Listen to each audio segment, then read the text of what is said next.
Hola Tomás, sí, acá para Tenista de Bahía Blanca. Quería preguntarte acerca de, por lo general vos sos un tenista que se destaca en casi todas las superficies. ¿Qué tan cómodo es para vos jugar en superficies lentas?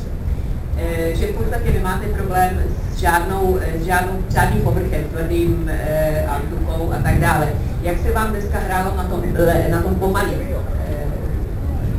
kurtu?